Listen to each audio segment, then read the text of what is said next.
Hello, Roy. How are you? I'm doing well, Marc. Thanks for having me on the podcast. Oh, you are so welcome. And you join us from Greenville, South Carolina today, correct? Yep, I'm actually just about halfway between Greenville and Spartanburg, or as it's pronounced by airlines, Martinburg. It's funny. I did a trip to Asheville, North Carolina recently, and the Mm-hmm. person was checking us out, and she goes, "Oh, you going to Asheville?" And I was like, For that one, "Asheville." that's about 45 minutes from here. Yeah. So I'm hearing a lot about Greenville during COVID times. It seems like you guys have had a boom. Like there's almost this community that said, you know what, I'm ready to switch up my life, do something relaxing, be by the ocean. I think there's an ocean right by you. And that Mm-mm. nope. Nope, we're by the mountains here. Okay. So like what is your town been like? Or has it been like a pretty big boom or what's that been like? Greenville has been on a tear for quite a few years now. One of the big players in town is BMW. BMW has an enormous facility here. It is their most productive factory in the world. Wow. And they put out about 400,000 cars a year here. They make the entire X series here, the X1 through the X7. And that's all the SUVs that they make.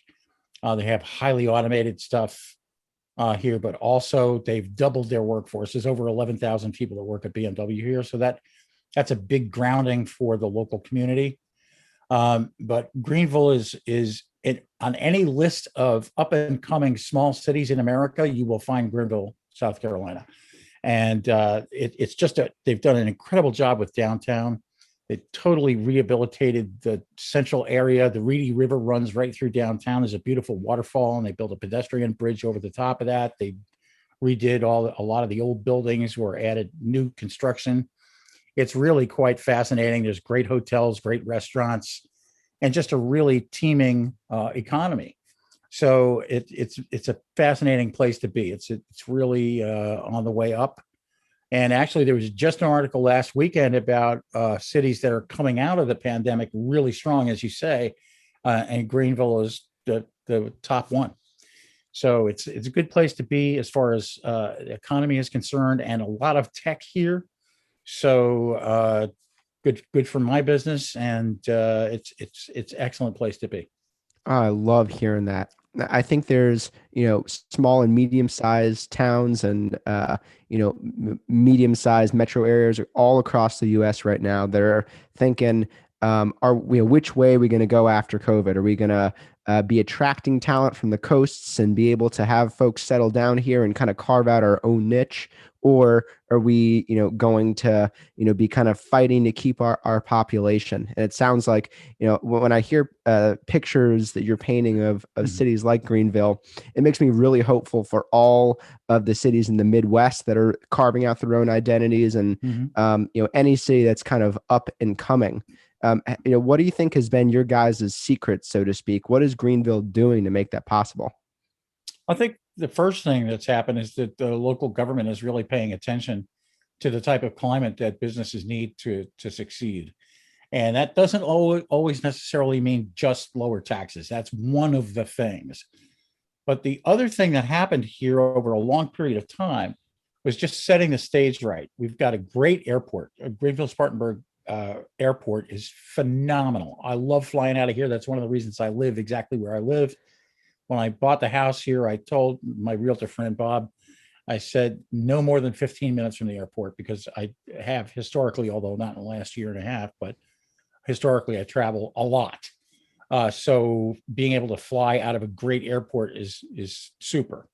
Second thing is that very close by here, we have the South Carolina Inland Port Facility. So that basically is a tremendous rail link with the coast. You've got container ships that come into Charleston. They're unloaded. The containers come up here to the inland port facility. It looks like Elizabeth, New Jersey, with all the containers stacked up, and the cranes that go back and forth and arrange the containers and so forth. And then those get loaded on trains to places. And it's a possibility, by the way, that you will hear one go by. Um, and so there's a tremendous amount of rail traffic that comes down here through to places like BMW that get a lot of the raw materials from all over the world, and a lot send out cars and so forth. So it's the airport, the port facility, the infrastructure that existed to bring in companies like BMW, and Michelin has its national headquarters here as well. And Have they then been around for a while, or did they've you been guys around track them for recently? no, been around for quite a while. And so there's this infrastructure of business, and that spawns a whole arena of businesses that work with those organizations. For example, there's a company in Greenville. So there's a staffing company that's like one of the primary contractor suppliers for BMW. They need somebody to do, either technology or something else. They will turn to that company. And plus all the satellite businesses, the restaurants, the hotels, all of that goes on here. The housing is in very good shape here. It's actually cheaper to buy here than it is to rent. And one of the reasons for that is that you'll get young executives come in with BMW. They'll be here for a couple of years, and then they'll move on to somewhere else within the company. And so they don't necessarily want to buy a house. They'll lease a condo or something like that. So that tends to drive the rents up. The housing prices have stayed fairly reasonable, although they have risen nicely. Thank you very much for my equity. But it's really an interesting place to be economically, because there is so much going on. Yeah. It's a few years ago, I think it was right before 2008, maybe 2006 or so. St. Louis had a huge Chrysler plant. I believe it was 20,000 people in the St. Louis Chrysler plant.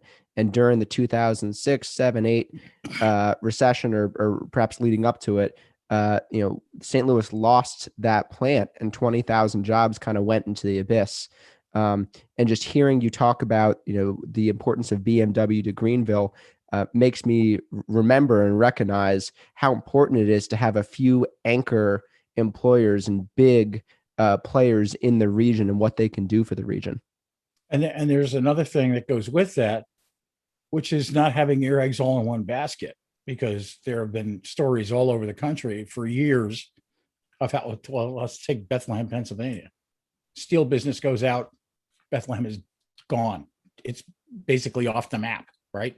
There's very little infrastructure left there. There's not much going on. It takes years and years and years to rebuild that kind of economy. So having a multifaceted economy is really important. Yeah. Well, Roy, you have a fascinating background, because you're now a contact center leader and a CX leader, but you lived a former life, 20 years as a professional musician. Can you talk a little bit about that? Sure. I had some musical talent as a kid. I was exposed to it somewhat. My older brother was a highly trained classical pianist. He was invited to go to Juilliard School of Music when he was 16. Turn it down, by the way. Oh, why is For which that? I Do you shaked my remember? fist at him. He had other ideas. He wanted to go into the military. He went into the U.S. Navy. He was an officer in the U.S. Navy. Went through flight school. Was an anti-submarine warfare guy in the Navy, and spent about 12, 13 years in the Navy. Thanks to And him he for his came out. service. And so that's what he wanted to do. So he didn't want to go the serious music school, although he was highly talented. Wow. He went to a pretty well-known high school in New York City, the same high school as Dr. Anthony Fauci. My brother was a year behind Anthony Fauci in high school. And that school is very, very well known, very high academic standards. And there were two pianist soloists in the high school when my brother was there, and he was one of them. The other one went on to have a professional concert career. Excuse me. Yeah, a good friend of mine, who I went to undergrad with. We were actually we played in a band together too. I played instruments growing up as well. I played drums for about 10 years, and tried harmonica, which is so fun because it's hard to go wrong. because the way that it's the notes are incremented. No matter what you play, it usually sounds pretty good. So there's a lot of room for error. Yeah. It either sounds good or horrible. Yep. Right. Just very little in between. Yeah. But anyway, so growing up, I was attracted to playing music. I really wanted to learn how to play guitar. My parents were not thrilled about that. So I got some work. I mowed some lawns and walked some dogs and did things like that and paid for my first instrument. And that was some guitar lessons. No, the guitar was actually my second instrument. First one we won't talk about too much. It was keyboard related. Let's put it that way. Ooh, it sounds like an accordion. Yeah, that would be it. So that was Gotcha. not my choice. But anyway, whose choice was it? It was my parents' choice. Yeah. So I did learn how to play guitar. One of the tricks I used was to take old 33 1/3 LPs, slow the record player down to 16. It used to be 16 speed, which would be exactly half speed and would lower everything 1 octave. So I learned how to play the riffs off the records at lower speed and then work my way up. So by the time I was in junior year in high school, I was playing, I grew up not far from New York City, and I was playing New York City area coffee houses and so forth back in those days when I was 16, 17, 18 years old. What was New York like back then?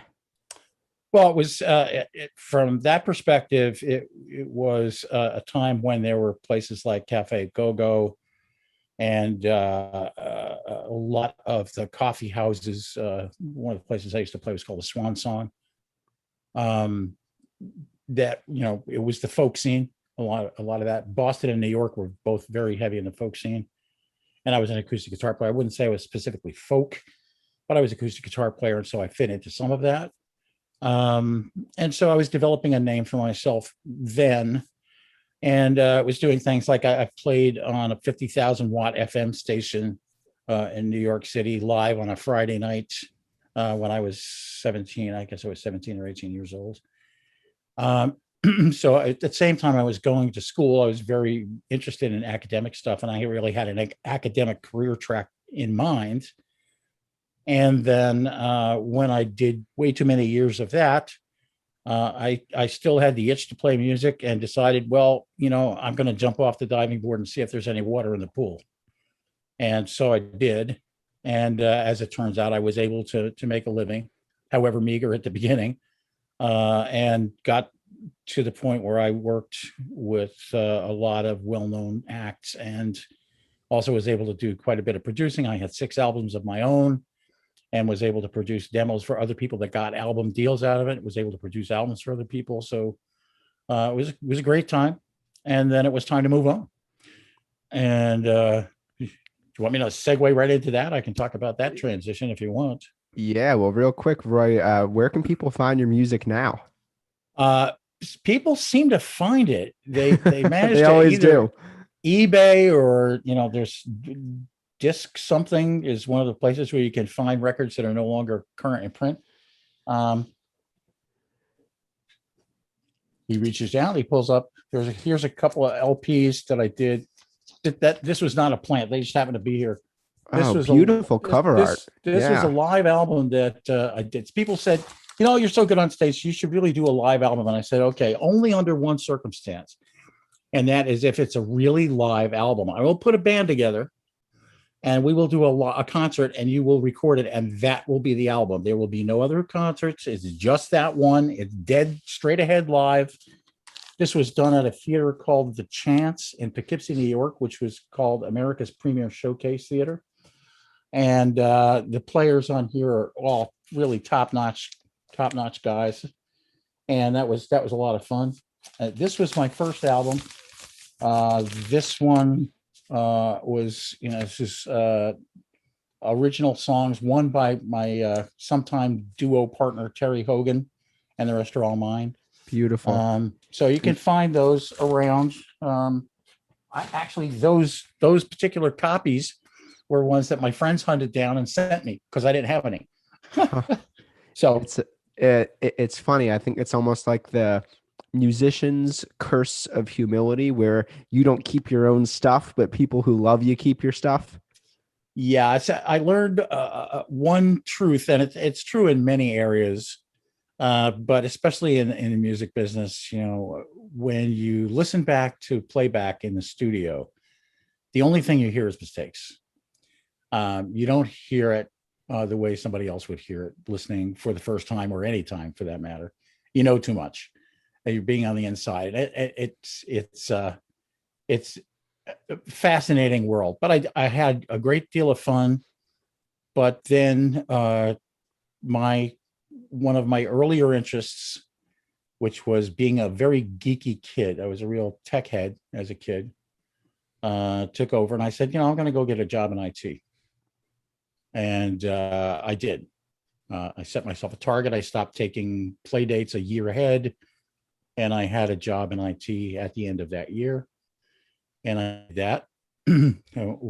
Did some consulting with Apple, and got very much involved in service desk and customer service. Goes throughout my life. I did customer service a lot of different ways.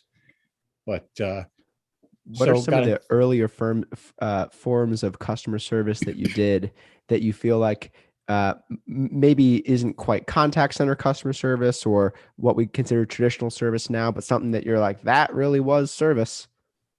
Well, my first job was delivering newspapers. Yeah. As a lot of us people who are my age and somewhat younger had their first job delivering newspapers. And that's big time service. You get that newspaper there when there's a snowstorm, you're doing a lot of service, and you're making sure it's in the mailbox, or it's on the front porch, or it's where it belongs for people. And you're following up with them to get your money, because you're paying for the newspapers. You have to collect your money. So you're running a little business. There's that. The first quote unquote real job I had, I went to work for a company that ran supermarkets. And the supermarket that I worked in was actually the highest volume supermarket in the United States at the time, and was the second highest volume supermarket in the world. It was just absolutely stunning to work there. I started out as, bagging groceries, and after a short period of time went to cashier, and then they realized I had some customer service chops, and they stuck me in the front office behind the service desk. And so that was taking care of people who had complaints, making sure that things were operating properly, backing up the cashiers on stuff that they needed. They must have had an incredible formula where, if you're the busiest in the United States and the second busiest in the world, there's something that the other supermarkets didn't know. What do you think was special about that place? Well, one of the big things, of course, was location. It was a super full tilt supermarket, and was very accessible from New York City. If you had a vehicle, or even if you didn't, if you were willing to jump on a bus, you could be there from Manhattan in a matter of minutes. And so compared to the smaller, New York City pocket supermarkets, like D'Agostino's, they're basically corner grocery stores. This place was expansive and had a huge selection of stuff. So that was one reason. Another reason was that the owner, who was a very young guy, was in his early 20s when I worked for him, was an absolute wizard at customer service. He taught me a ton, and he knew how to maximize things. He knew how to take care of the customers. He knew how to handle customers that were upset. He knew, and he hired the best people you can imagine. He hired great butchers for the meat department. He hired great produce people for that. He really did a great job of hiring people and made sure that they knew what they needed to know to succeed.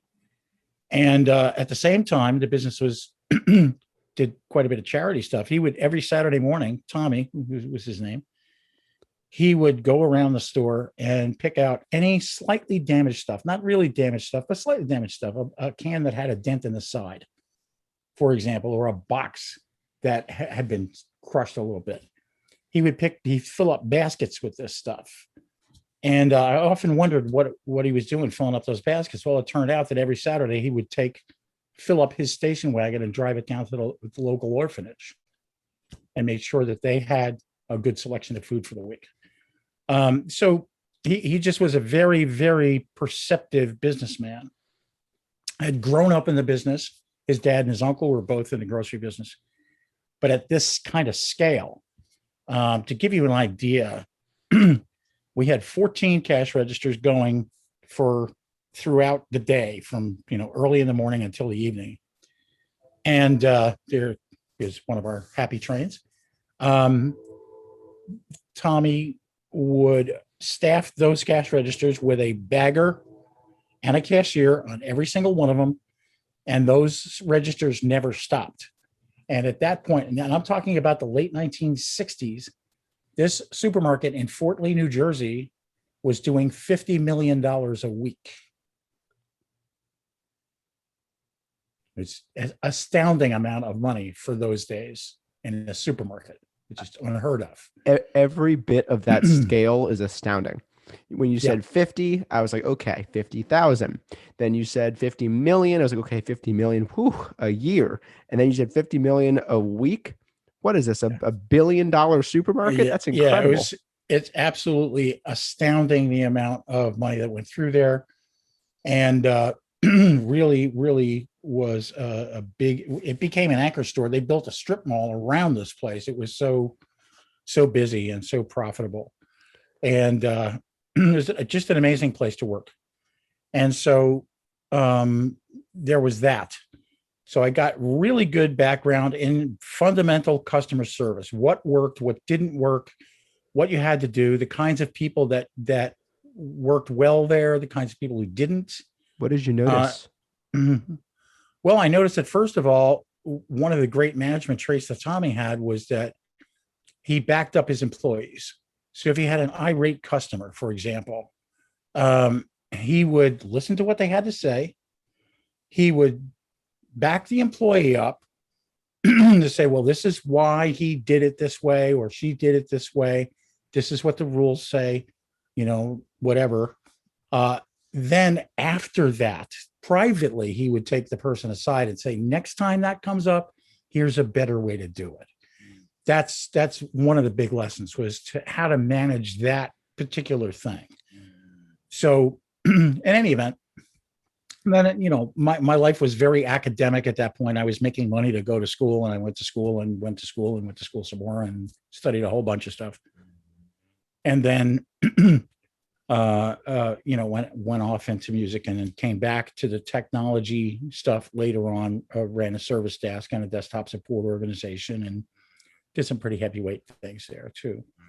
But customer service runs right through just about everything I did, except going to school, and maybe some of that too. Wow. So when you were watching, I think you said Tommy run that operation, it sounds like one of the things you saw from him was this appreciation for how he treated the employees, and the fact that folks who were working at that supermarket knew that if they were in trouble in any way, shape, or form, that Tommy would not throw them under the bus. What else do you think that you noticed about Tommy's management style that you think, of course, would be applicable to the contact center or to just business in general? He had an incredible amount of patience, even though things were obviously not going well at that particular moment, whatever that particular instance was. There was a sign. You knew when Tommy was upset. And it wasn't anything he said. It wasn't the fact that he raised his voice. It wasn't any of that. He would take his watch off. And when Tommy's watch came off, you knew that something was up. You knew that he was upset. He would just take his watch off and put it down. I'm not sure exactly why he did that. Maybe so that if he did swing an arm, it wouldn't fly off and be damaged. I don't know. I never saw him do that, by the way. It's also the most subtle signal in the world. If that's it. He didn't yell. He kept his verbiage really measured, and the full signal was the watch was off. Sounds like you were working with the Dalai Lama. Oh yeah, he was absolutely great. And it was, imagine that volume of customers, that how packed that store was all the time. And the fact that we had things, so we had a full-time police officer in the store. He was paid by the supermarket. He was a local police officer, fully qualified, but worked and was paid for by the store.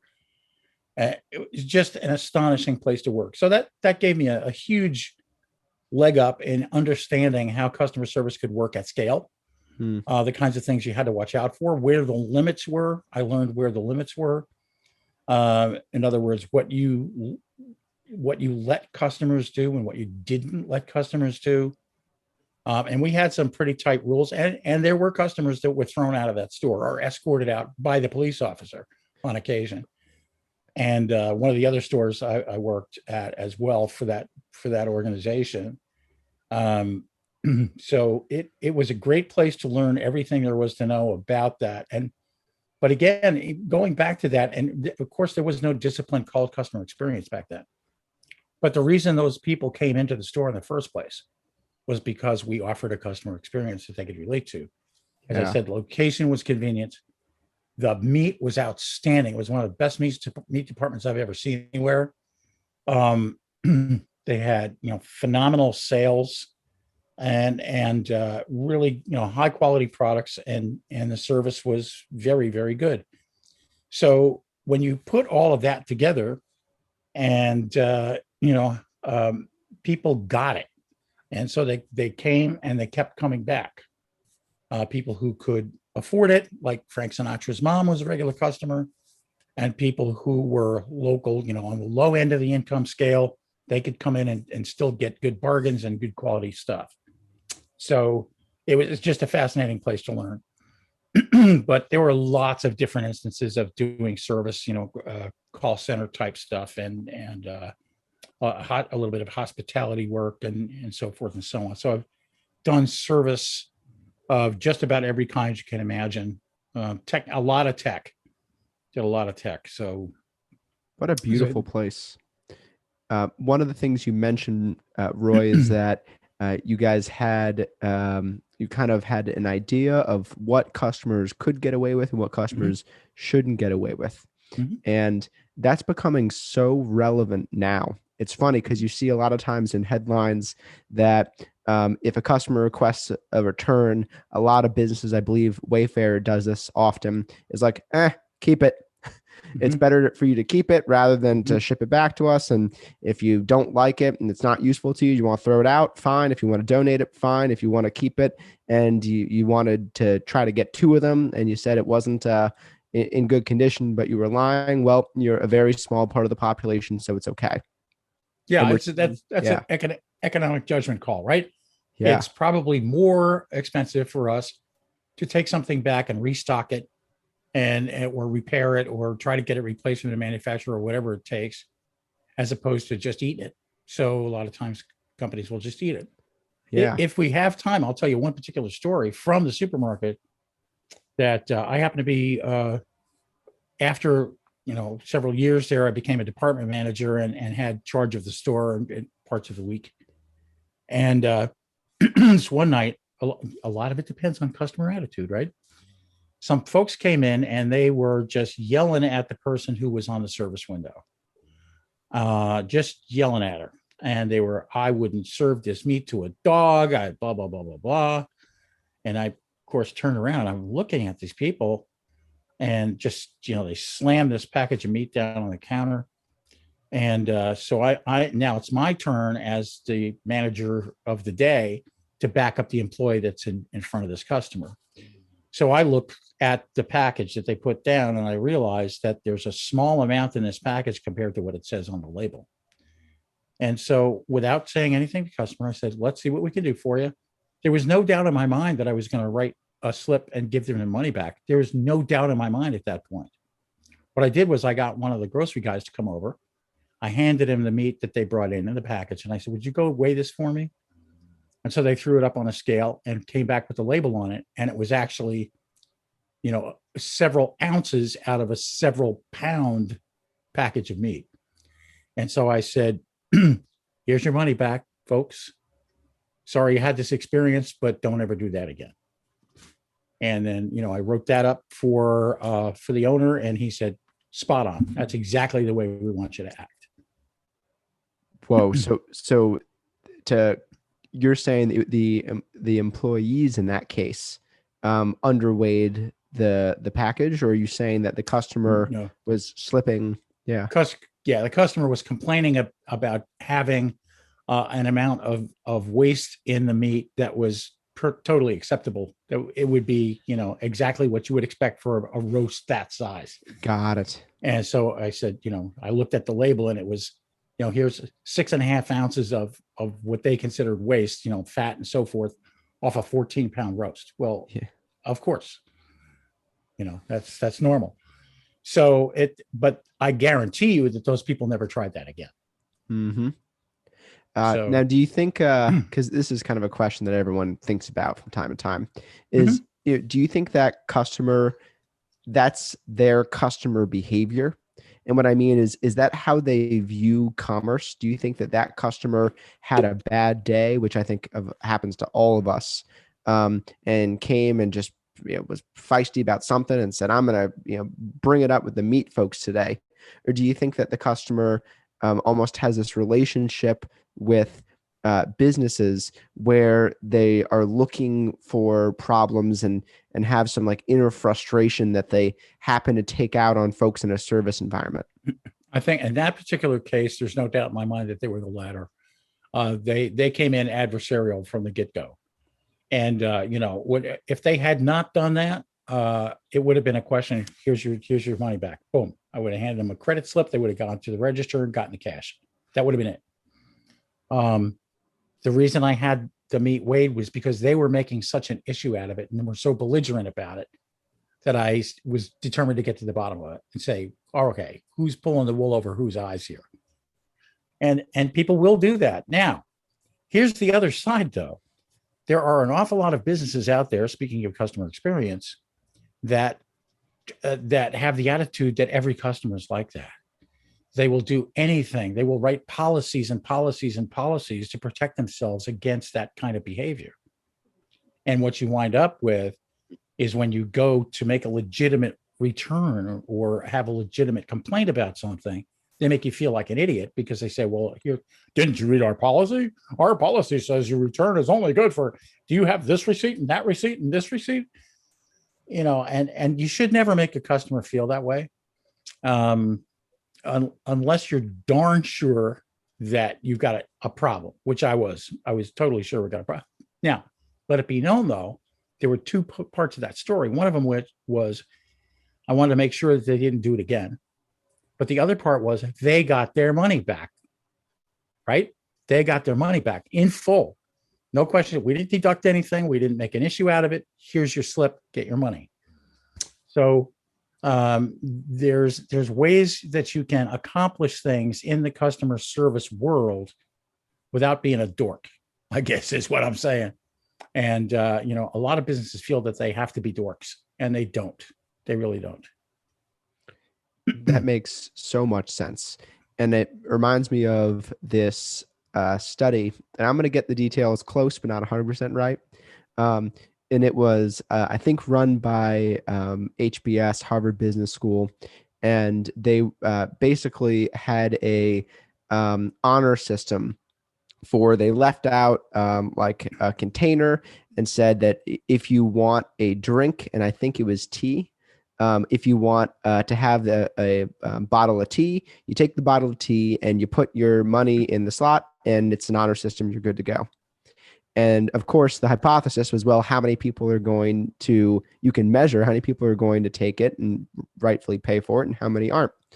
And if I remember correctly, the number was around 90% of people actually paid the full amount for the tea. And I think that and there's been other studies too that show that when you have a pay for what you think you deserve to pay, like when you have a system that says pay whatever you think the right amount is, that there are often scenarios where customers pay more on average. And some Mhm. people will pay zero, but then you have some folks who pay more and make up the difference. So I think that the general concept of like being cautious about your customer is generally not the right concept. Like I think just having trust in your customer is the right idea. And I'll actually tell you real quick. My fiance and I, we love Postmates, and we order Postmates all the time. And she had a couple of orders that never showed up. And the Postmate said delivered. We went downstairs and we couldn't find it. And she requested her money back. And Postmates said, "I'm sorry, due to your history of requesting your money back, we can't give you your money back for this order." And she was furious. And she said, "Marc, we're going to download every other app and only buy from those apps." And, I'm a Postmates fan for life. So we kind of stuck to Postmates, but they definitely lost way more than that order in her frustration and us doing business on other apps. And I think that, a lot of businesses out there can learn the lesson of, in almost every scenario, it makes sense to trust your customer. Absolutely. I lived for about 25 years in Maine, along the coast of Maine. And there were a tremendous number of businesses that, from farm stands to lobster places. And they were run like, okay, here's a bucket. Um, put your money in the bucket, and take what you want. And, here's what the prices are. You want ears of corn, you want tomatoes, whatever happened to be. And people would put their money in. And those places are still in business, the small family businesses, but they get their money.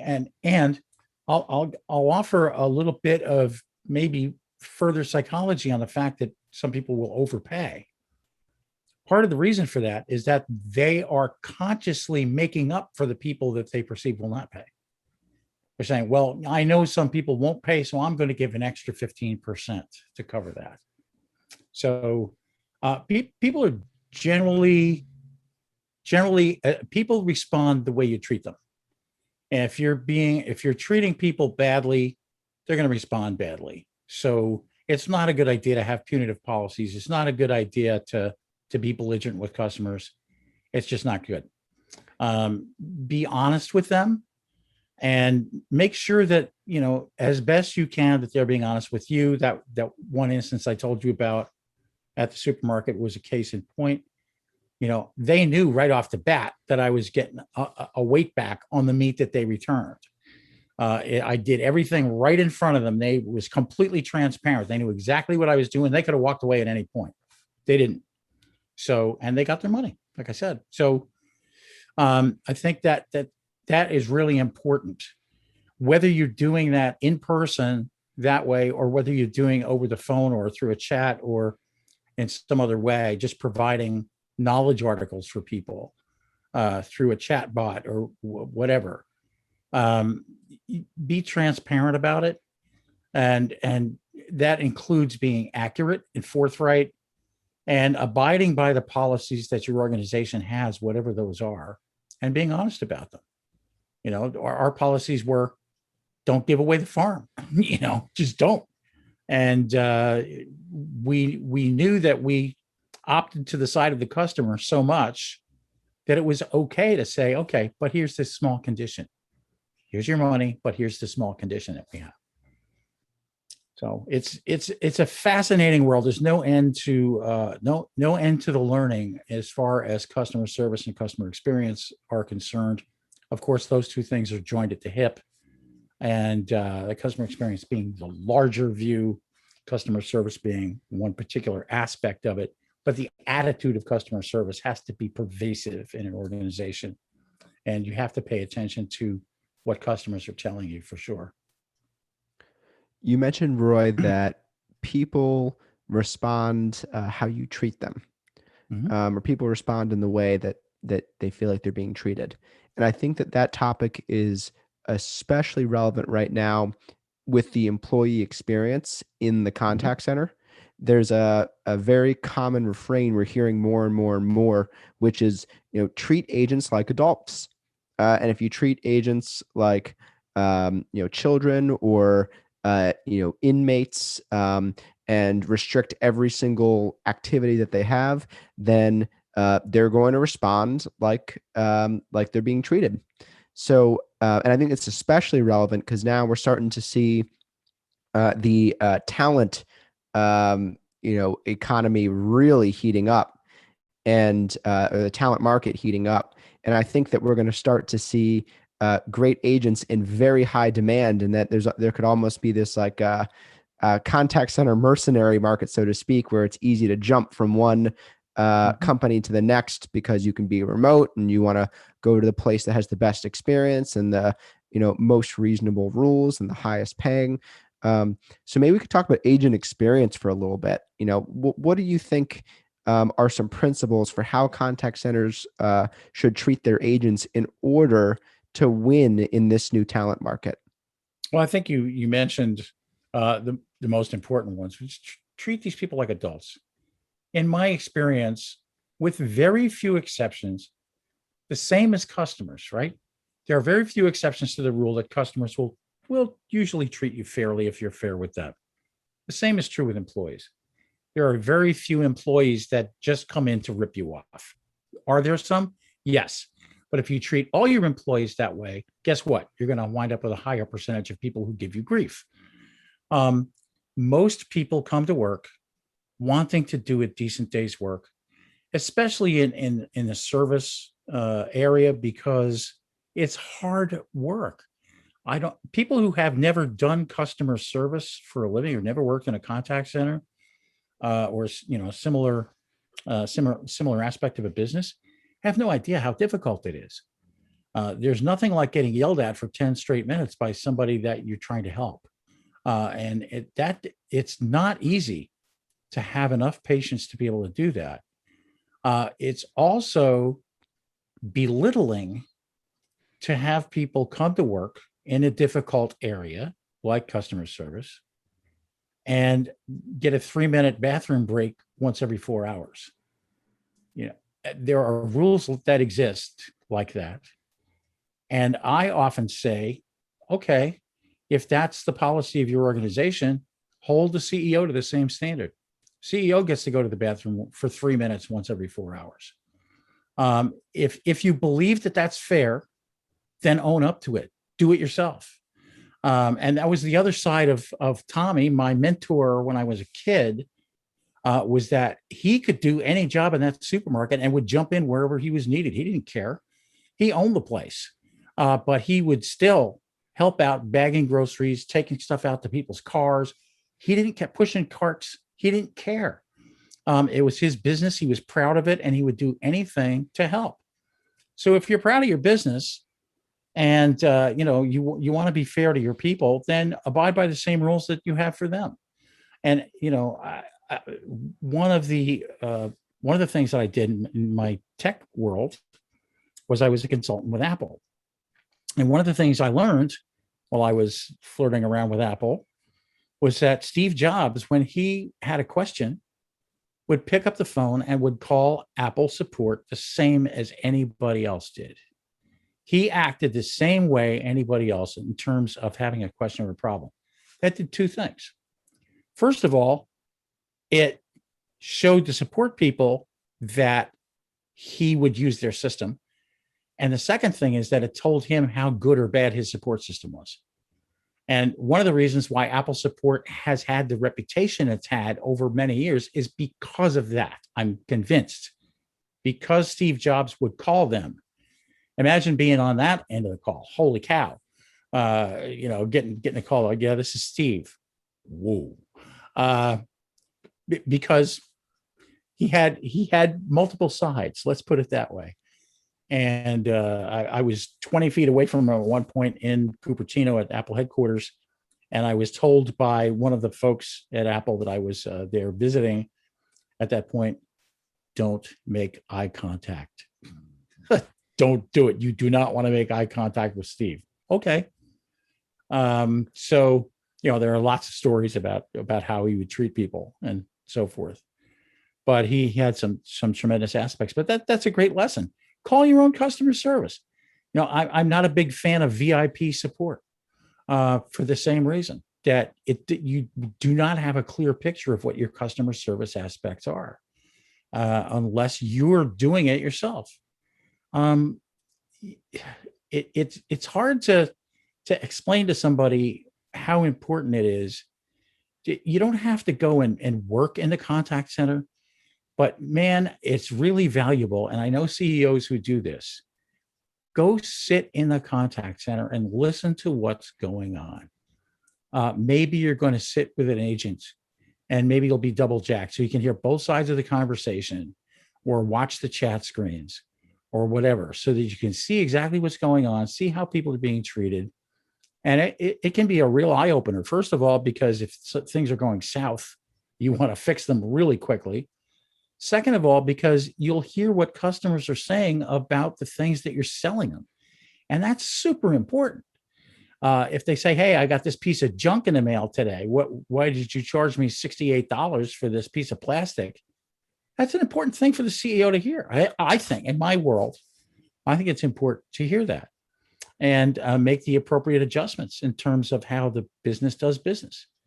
So why do you think more CEOs don't go and listen and sit by agents? And well, I tell you what, I for a long time, probably about 8 years, every Tuesday night on Twitter, we would have and it's still going, by the way. It's been going for, I think they're in the 12th year now. Marcia Collier and Greg Wortbach and some other folks run a customer service chat. And the topic of CEOs sitting in the contact center came up on multiple occasions, probably because I wanted it to. And a lot of people who were participating in the chat, and we'd have, 40, 50, 60 people on that chat on a Tuesday night, it would say, well, the CEO's time is way too important to be sitting in the contact center. There are a few things in my mind that are more important than getting a line on how your customers feel about your business. Secondly, it doesn't have to be a full-time thing. I had one CEO I know who has a software company. He's been the CEO for about 10 years now. Spends 1 to 2 hours a week in their support center, listening to what the customers are saying. And she has a rule that says if a customer says, I want to talk to the CEO, she will get on a plane or a train and she will go to the customer. That, in my mind, is the way that executives should be acting. Take the responsibility, take it on. If you really believe in the customer experience, then listen to what customers are experiencing and take action on them. What do you think is the reason not to? Like when you hear, well, their time is too important to be sitting in a contact center. Is the implication that they're not going to get good enough information from being in the contact center? Is the implication that understand the customer experience is not as important as investor relations or whatever outward facing activities they might have? Like, what is the second layer under that, you think? Yeah, I think you put your finger on it. And the comparison I would draw is exactly between customer relations and investor relations. We have an interesting perspective in the United States economy. It's not true everywhere in the world, but in the United States economy, most organizations have this fiduciary responsibility to produce maximum value for shareholders. And so your executives are focused on that. If that perspective were to shift and say, we produce maximum value for customers, and some businesses have done that and they've succeeded magnificently. I think there are. Have you heard of Amazon? Yeah. I was just kidding. Yeah, no, exactly. However, I will say that without going into too much about Amazon, there's a lot of room for improvement in that organization. But as far as delivering value to the customer, they're doing a phenomenal job of doing that. Yeah. Why do I order from Amazon? Yeah. Because I get a good price and it's at my doorstep the next day. Yeah. Just the principle of, I think that what they call it is customer obsession. I think it's funny. Someone I was talking to a consultant the other day, and he was a leader at Accenture, and he said, Mark, I think the real question that businesses and the contact center needs to be asking over the next decade is, what do we need to do to be Amazon, and what do we need to do to beat Amazon? And the point that he was making is, if you look at what the Amazon experience is like, with this like personalized website experience where you can fulfill all of your needs completely autonomously, well, how can we mimic that? And then what are the things that Amazon gives up?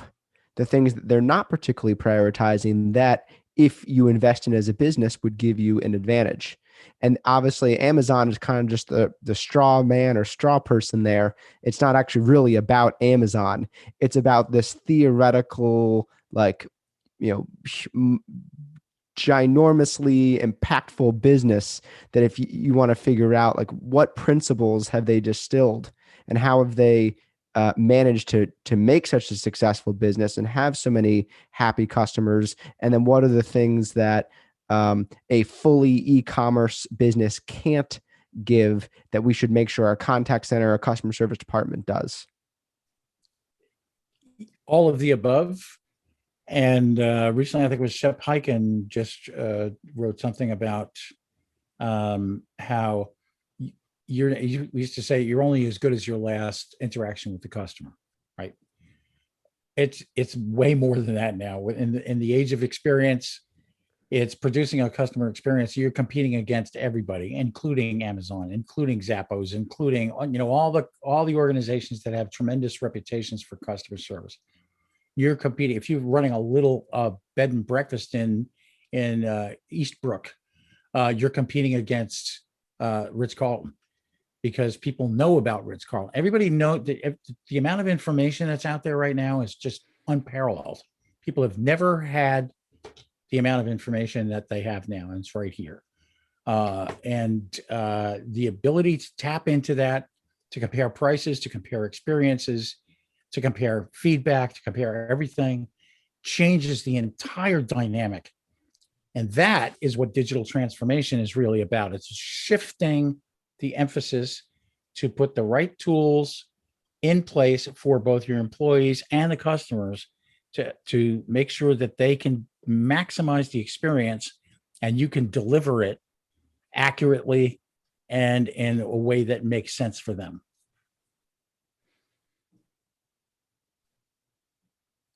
It's a tall order. If you're asking, it is. It's huge. You're asking a bed and breakfast in let's take Greenville, South Carolina, and you're asking that business to take almost the art and science of service that Ritz-Carlton has learned and apply that to their business. It's a tall order. It's an enormous tall order, but there again, that's the fact. You're being compared against Ritz-Carlton, whether you know it or not. And which is not to suggest that you're going to have the same type of perks that Ritz-Carlton has, or that you're going to offer your employees, $1,000 a day to take care of each customer the way Ritz-Carlton does. But the idea is that you provide the kind of service that Ritz-Carlton is famous for, and that the overall experience those customers have is substantially like what they would get from anybody else on the planet. You've got to live up to what your competition looks like. And today your competition is everybody. I really like that idea that great customer service is now so visible. That you can go on Instagram and see people getting pampered. And then when you go to your vacation resort and you don't feel pampered, you have this bar that you set, which is this absolute high bar, best to the best.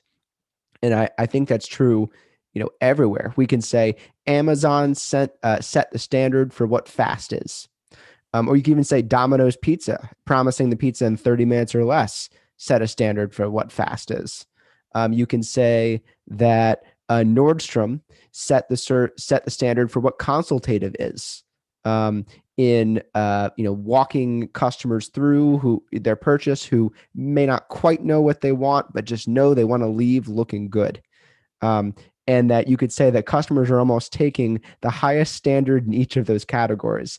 Amazon or Domino's for speed, Nordstrom for consultative knits, Ritz Carlton for like attentive knits, and they're crafting their own mental picture of what great service is. And when they ping your website and have your chatbot pop up, that's what they're expecting in some way, shape, or form. Absolutely agree. And now that gets us into an aspect of customer experience that gets a little bit tricky. And I've talked and written a great deal about the difference between customer experience design and customer experience.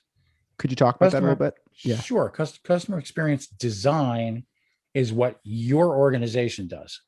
You try to provide the tools and the means for customers to have a great experience. Whatever it is that you do, you want to make sure that they have the information they need, the tools they need, and that your whatever it is that you sell, your service or your product, is of a caliber that will please the customer, and that's what they're looking for. So you try to provide that customer experience. And to compare, I usually say it's like a Heisenberg uncertainty principle, because when you narrow that down, you may be right, you may be absolutely spot on when you take the group of customers at large. You cannot predict how any given customer, any individual customer is going to act. And the example I give of that is that there's a very well-known company that produces magical experiences for people in their theme parks and everywhere else, and their movies and so forth. You know who I'm talking about. I am not a fan.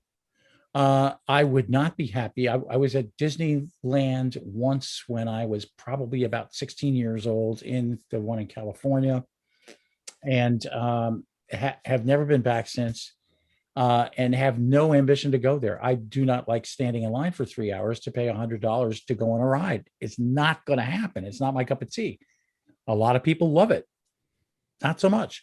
So you can't predict the way I'm going to act, but you can predict the way a group of people will act. And you have to bear that in mind.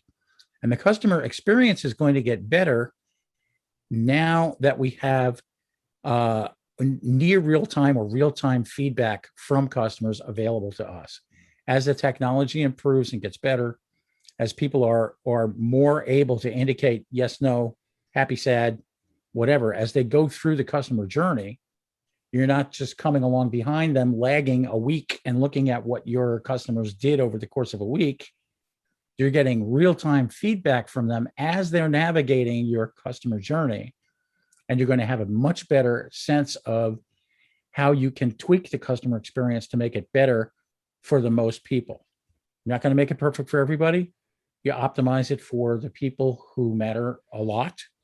And you try to make it good and acceptable and happy place for everybody else.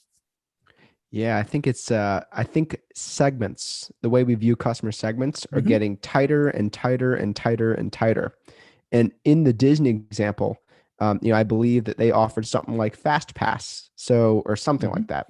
So you can skip the line a certain number of times, or skips, or you pay more, and there's the Fast Pass. And there's also an app, and I believe it's a third-party app, that essentially has timed all of the lines and routes in real time through Disney.